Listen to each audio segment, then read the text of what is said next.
बिस्मिल्लाहिर्रहमानिर्रहीम, अस्सलामु अलैकुम दोस्तों, नई वीडियो में खुश आमदेद। दोस्तों, भारत के खतरनाक हथियार इंतहा पसंदों के हाथ चढ़ गए।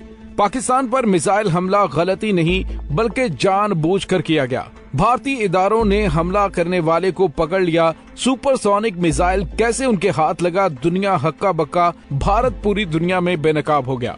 वीडियो की तफसील में जाने से पहले आप देख रहे हैं हकीकत की दुनिया डॉक्टर अली के साथ। हमारा चैनल सब्सक्राइब करके घंटी के निशान को दबाना मत भूलिएगा। इस वीडियो को ज्यादा से ज्यादा फेसबुक, व्हाट्सएप और सोशल मीडिया पर शेयर जरूर करें। शेयर और लाइक करने के साथ साथ कमेंट बॉक्स में पाक फौज जिंदाबाद, पाकिस्तान पाइंदाबाद और पाकिस्तान के गुमनाम हीरोज को सलाम का नारा कमेंट जरूर कीजिएगा। दोस्तों, वज़ीर-ए-आज़म पाकिस्तान इमरान खान ने पहली मर्तबा आरएसएस के नजरिए को नाजी नजरिए से जोड़ा और पूरी दुनिया को बताया कि भारत के अंदर इंतहा पसंद मोदी सरकार ने आरएसएस के नजरिए के तहत पूरे भारत के अंदर मुसलमानों का कत्लेआम शुरू कर रखा है। और दोस्तों, इसके लिए आलमी प्लेटफॉर्म्स पर जहां भी मौका मिला, वज़ीर-ए-आज़म पाकिस्तान इमरान खान ने मकबूजा कश्मीर के हालात और भारत के अंदर बसने वाले मुसलमानों के खिलाफ आरएसएस के नजरिए को नाजीज़म करार देते हुए मोदी की इंतहा पसंद पॉलिसियों को बेनकाब किया। और दोस्तों, सिर्फ वज़ीर-ए-आज़म पाकिस्तान इमरान खान ही नहीं बल्कि उसके बाद आपने देखा कि पूरी दुनिया में भारत बेनकाब हो गया। दोस्तों, हमने आपको बताया था कि भारत के सख्त गिर हिंदू नजरियात के हामिल उनके एक वजीर आला योगी आदित्यनाथ ने 19 फरवरी को भारतीय शहर लखनऊ में रात के एक जलसे से खिताब करते हुए कहा था कि भारत इस मर्तबा पाकिस्तान पर BrahMos supersonic cruise missile fire करेगा। जिसके बाद शहर लखनऊ में रहने वाले ये कहते दिखाई गए कि शुक्र है हम पाकिस्तान नहीं गए बल्कि लखनऊ में हैं। दोस्तों, योगी आदित्यनाथ की धमकी के सिर्फ 23 दिन बाद पाकिस्तान पर ब्रह्मोस सुपरसोनिक मिसाइल फायर किया गया। इस पूरी सूरत हाल को सामने रखते हुए अगर भारत ये कहे कि पाकिस्तान में मिसाइल गिरने का वाकया इंतहाई अफसोसनाक है और भारतीय हुकूमत ने सख्त नोटिस लेते हुए आला सतह की तहकीकात का हुक्म दे दिया है। नई दिल्ली से जारी भारतीय वजारत दिफा के बयान में कहा गया था कि 9 मार्च को मामूल की देखभाल के दौरान एक तकनीकी खराबी की वजह से मिसाइल हादसाती तौर पर फायर हुआ जो पाकिस्तानी इलाके मियां चन्नू में गिरा।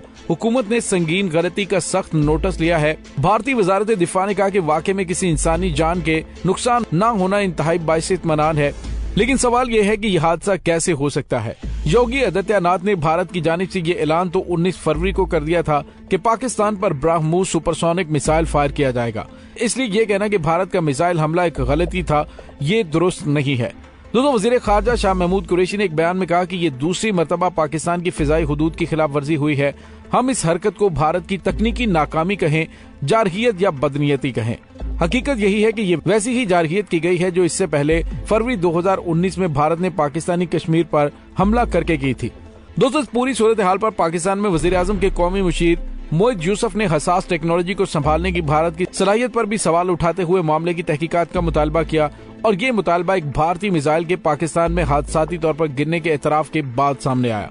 मोइद यूसुफ ने अपने पैगाम में कहा था कि भारत से सुपरसोनिक मिसाइल 40,000 फीट की बुलंदी पर परवाज करते हुए 250 किलोमीटर का फासला तय करके पाकिस्तानी हुदूद में गिरा और भारत को ये तस्लीम करने में 2 दिन लगे कि ये उसका मिसाइल था जो तकनीकी खराबी की वजह से लॉन्च हुआ।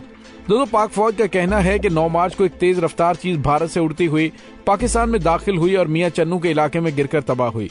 पाकिस्तान ने मुल्क की फिजाई हुदूद की खिलाफ वर्जी करने पर भारतीय नाज़िमुल उमूर को दफ्तर खारजा तलब भी किया था और एहतजाज भी रिकॉर्ड करवाया था। और दोस्तों, उसके बाद पाकिस्तान ने कुछ सवालात भारत के आगे रखे थे और कहा था कि भारत इस वाक़े की मुकम्मल तहकीकात करे और इसका नतीजा पाकिस्तान से शेयर करे। और दोस्तों, अब पता चल गया है कि ये मिसाइल फायर कैसे हुआ था। भारतीय अखबार इंडिया टुडे ने आज एक खबर ब्रेक की है जिसमें भारतीय वजीर दिफा राजनाथ सिंह का ये बयान भी सामने आया है, जिसमें उन्होंने कहा है भारत की जानिब से जो सुपरसोनिक मिसाइल पाकिस्तानी हुदूद में जाकर गिरा था वो गलती से नहीं बल्कि जानबूझकर फायर किया गया था और वो हमला करने में एयरफोर्स के एक ग्रुप कैप्टन रैंक के ऑफिसर इन्वॉल्व हैं। दोस्तों, उस ग्रुप कैप्टन के हवाले से जो इंकिशाफात सामने आए हैं उससे पता चला है कि वो आरएसएस के नजरियात रखने वाला इंतहा पसंद हिंदू था जिसने पाकिस्तान और भारत के दरमियान जंग छेड़ने के लिए ये घिनौनी हरकत की थी। दोस्तों, भारतीय इदारों ने उसे गिरफ्तार करने का दावा किया है और उसके खिलाफ मजीद तहकीकात का भी हुक्म दे दिया गया है और इसके साथ ही कौन कौन मजीद लोग इसमें इन्वॉल्व हैं इस हवाले से भी तहकीकात शुरू कर दी गई हैं। दोस्तों, सवाल ये पैदा होता है कि भारत के इंतहाई तबाहकुन हथियार अगर इस तरह से आरएसएस का नजरिया रखने वाले इंतहा पसंद हिंदू फौजी अफसरों या फिर एयरफोर्स के पायलट्स के हत्थे चढ़ गए तो इसका मतलब ये है कि अब इर्द गिर्द के ममालिक में कोई भी महफूज नहीं है। अगर भारत की जानिब से फायर किया जाने वाला ये सुपरसोनिक मिसाइल लोडेड होता तो कितने बड़े पैमाने पे तबाही हो सकती थी। लेकिन दोस्तों, इसके साथ ही भारत का घनौना चेहरा बेनकाब हो गया है कि भारत की आरएसएस के इंतहा पसंद न सिर्फ अवाम में दंदनाते फिर रहे हैं और मुसलमानों और दीगर अक़लियतों के कत्ल के सरेआम नारे लगा रहे हैं, बल्कि वो भारतीय फौज के अंदर तक घुस चुके हैं और पूरे भारत के लिए ये किसी वक्त भी शदीद तरीन मसाइल पैदा करने का बायस बन सकते हैं। दोस्तों, याद रहे कि इंटरनेशनल अखबारों Washington post, Bloomberg, writers, AFP इन तमाम अखबारों ने पाकिस्तान के तहम्मुल की दाद दी थी और कहा था पाकिस्तान एक जिम्मेदार एटमी ताकत होने का सबूत दिया कि उन्होंने इस मिसाइल के पाकिस्तानी हुदूद में गिरने के बावजूद कोई एक्शन नहीं लिया था, बल्कि उन्होंने इस वाक़े की तहकीकात का मुतालबा किया था। दोस्तों, जो खबरें सामने आई थी वो ये थी कि पाकिस्तान उस रात दुश्मन पर जवाबी वार करने के लिए बिल्कुल तैयार था, लेकिन इंतहाई प्रोफेशनल तरीके इस मामले को हैंडल करने का फैसला किया गया और यूं भारत के एक इंतहा पसंद की वो ख्वाहिश कि पाकिस्तान और भारत की जंग लग जाए वो खाक में मिल गई। लेकिन दोस्तों, सवाल ये पैदा होता है कि अगर इसी तरह के भारत के इंतहा पसंद ऑफिसर हुकूमत के ऑर्डर्स को ओबे करने की बजाय अपनी मर्जी से हथियार चला सकते हैं तो वो किसी वक्त भी कुछ कर सकते हैं। दोस्तों, यहाँ पे आपको ये भी बताते चलें कि जितनी बुलंदी पे मिसाइल उड़ रहा था, अगर वहाँ पे गैर मुल्की परवाजों में से कोई महवे परवाज होती और उसे वो निशाना बना देता तो इससे बहुत बड़ा कोई फिजाई हादसा भी पेश आ सकता था। पाकिस्तान ने खुल्लम खुल्ला भारत की इस खिलाफ वर्जी पर एहतजाज भी किया है और मुस्तकबिल में ऐसी किसी वाक़े की सूरत में मुंह तोड़ जवाब देने का भी ऐलान किया है। दोस्तों, यहाँ पे आपको ये भी बताते चलें कि DG ISPR major general Babar Iftikhar के हमरा मौजूद air vice marshal Tariq Zia ने भी बताया था कि ये सुपरसोनिक मिसाइल था जो पाकिस्तान में फायर किया गया। दोस्तों, फ्रांस, इंडिया, जापान, चीन और ऑस्ट्रेलिया हाइपरसोनिक टेक्नोलॉजी पर काम करते हैं, लेकिन इस मामले में अमेरिका, रूस और चीन के पास जदीद तरीन टेक्नोलॉजी है। भारत और अमेरिका से साल 2020 में basic exchange and cooperation agreement यानी बीका नामी एक दिफाई मुआहदे पर दस्तखत किए गए थे, जिसके तहत दोनों ममालिक के दरमियान सैटेलाइट और नक्शों से हासिल किए गए हसास डाटे का तबादला मुमकिन हो सकेगा।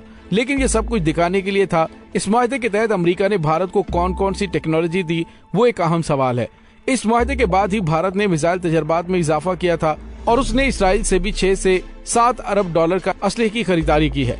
दोस्तों, हाइपरसोनिक मिसाइल क्यों बायस तशवीश है? उसकी वजह यह भी है कि ये खास किस्म के मिसाइल दीगर मिसाइलों के मुकाबले में अपनी रफ्तार को कंट्रोल करने और रास्ता बदलने की सलाहियत रखते हैं।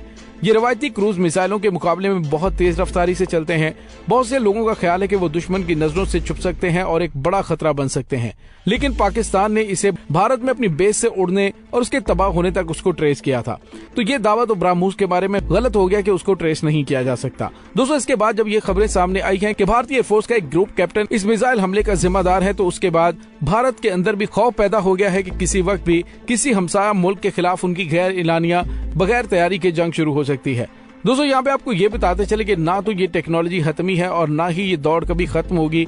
ऐसे में जरूरी है कि दुनिया की बड़ी ताकतें ऐसी सूरत हाल से बचने की कोशिश करें जहाँ तसादुम का खतरा हो। दोस्तों, ये सोची समझी प्लानिंग के साथ किया जाने वाला हमला था और अब पाकिस्तान को इसकी जवाबी वार की तैयारियां जरूर कर लेनी चाहिए।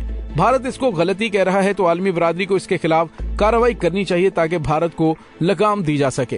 दोस्तों, इस तमाम सूरत हाल के बारे में आपका क्या कहना है? कमेंट सेक्शन में अपने ख्यालात का इजहार जरूर कीजिएगा। इसके साथ ही डॉक्टर अली को इजाजत दीजिए। इंशाल्लाह बहुत जल्द मिलते हैं एक नई वीडियो में। तब तक के लिए अपना बहुत सारा ख्याल रखिएगा। पाक फौज जिंदाबाद, पाकिस्तान पाइंदाबाद, पाकिस्तान के गुमनाम हीरोज को सलाम। अल्लाह वारिस।